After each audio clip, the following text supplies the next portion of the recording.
warahmatullahi wabarakatuh.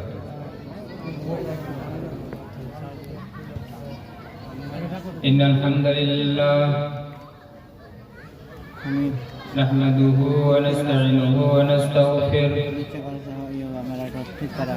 wa na'udzu billahi min shururi anfusina wa min sayyiati a'malina. Man yahdihillahu fala mudilla lahu wa man yudlil fala hadiya lahu.